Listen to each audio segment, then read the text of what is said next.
وافشوا السلام واطعموا الطعام وقوموا بالليل والناس نيام تدخلوا الجنة بسلام. صدق الله العلي العظيم وصدق رسوله النبي الأمين الكريم.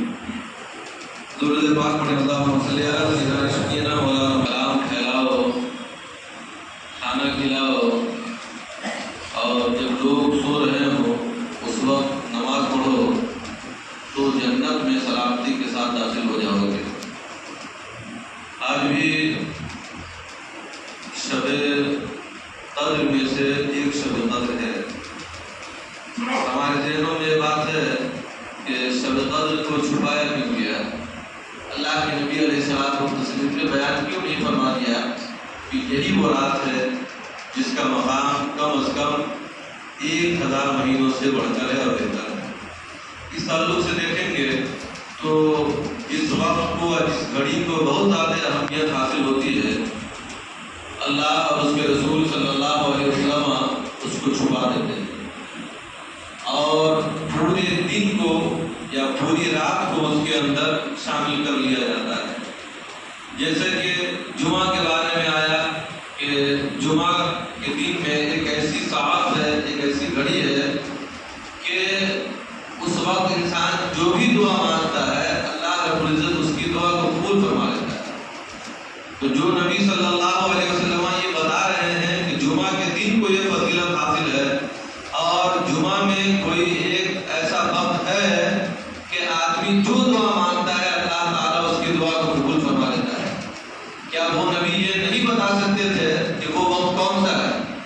یقیناً بتا سکتے تھے، لیکن حضور نے اس لیے نہیں بتایا تاکہ جمعہ کے مکمل دن کو آپ اس انداز میں گزاریں کہ آپ کا تعلق آپ کے رب کے ساتھ بڑا گہرا ہو جائے اور آپ یہ سوچیں کہ شاید یہی وہ وقت ہے کہ ہم جو بھی دعا مانگیں گے اللہ رب العزت اس کو قبول فرمائے.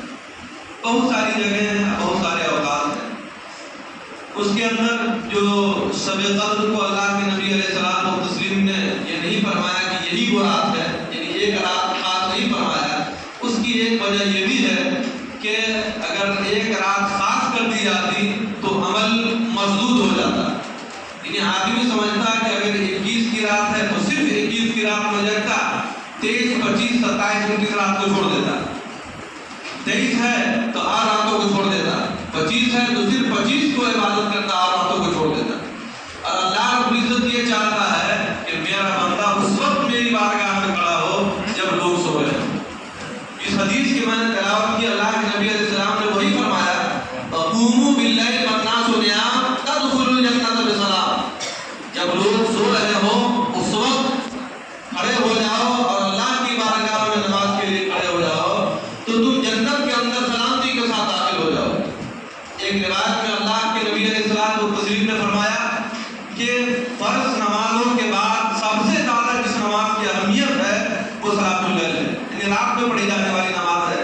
کہ جب آدمی کھڑا ہوتا ہے تو اس وقت شور و غوغا نہیں ہوتا ہے، اس کی توجہ صرف اس کے رب کی جانب ہوتی ہے اور جو عبادت نفس پر جس قدر شاد گزرے اس کا مقام اللہ کی بارگاہ میں بہت بڑا ہے. اسی لیے فرمایا گیا اور ایک رات کو خاص نہیں کیا گیا تاکہ آپ دوسری رات کے اندر بھی عبادت کریں. ایک اور اس کی وجہ یہ ہے کہ اگر کوئی ایسا آدمی اگر 21، 23، 27، 50 یا 25 یا 29 میں سے کسی ایک رات کو خاص کر دیا جاتا کہ یہی شب قدر ہے اور اتفاق سے وہ آدمی اس رات نہ جگ پاتا یا پھر کسی پریشانی میں مبتلا ہوتا تو وہ اپنے آپ کو پوچھتا کہ یہ میرے لیے بڑی محرومی کی بات ہے کہ میں اس ایک رات میں نہیں جگ سکا. تو اللہ رب العزت نے اپنے حبیب صلی اللہ علیہ وسلم کے ذریعے سے ہم پر اس قدر مہربانی اللہ نے فرمائی ہے کہ 5 راتیں ہمارے سامنے رکھ دیا. جس رات میں ہم جگیں گے اس کو سمجھیں گے کہ یہی شب قدر ہے. اس کی ایک وجہ یہ بھی ہے اللہ کی رحمت کا ظہور اس انداز میں بھی ہم پر ہوتا ہے کہ اگر ایک رات خاص کر دی جاتی اور اس رات میں آدمی سے کوئی گناہ ہو جاتا تو وہ اس بات کو اپنے ذہن کے اندر بھی رکھتا اور اس آدمی کا بڑا نام اس انداز میں بھی لکھا جاتا کہ اس نے اس رات کی بے حرمتی کی ہے اور اس کی حرمت کو پامال کیا ہے، اس کے وقار کو مجروح کیا ہے، جو ایک رات 1000 مہینوں سے بہتر ہے. اسی لیے اس رات کا تعین نہیں کیا گیا کہ کون سی رات ہے. ہمیں تلاشنی چاہیے 21 سے لے کر کے 29 تک. ممکن ہے کہ اللہ رب العزت ہماری ان 5 راتوں میں سے کسی ایک رات میں جو ہم جگ رہے ہیں وہی رات ہمارے لیے شب قدر ہو اور ہمارے گناہوں کی مغفرت ہو جائے, ہمارا رب ہم سے راضی ہو جائے. اللہ رب العزت کی بارگاہ میں دعا ہے کہ ہم تمام لوگوں کو شب قدر جو بیان کی گئی ہے اس کے اندر جگنے کی توفیق عطا فرمائے. اللهم صل على سيدنا سيدنا مولانا محمد وعلى اله وسلم. صلاۃ و سلام علیک یا رسول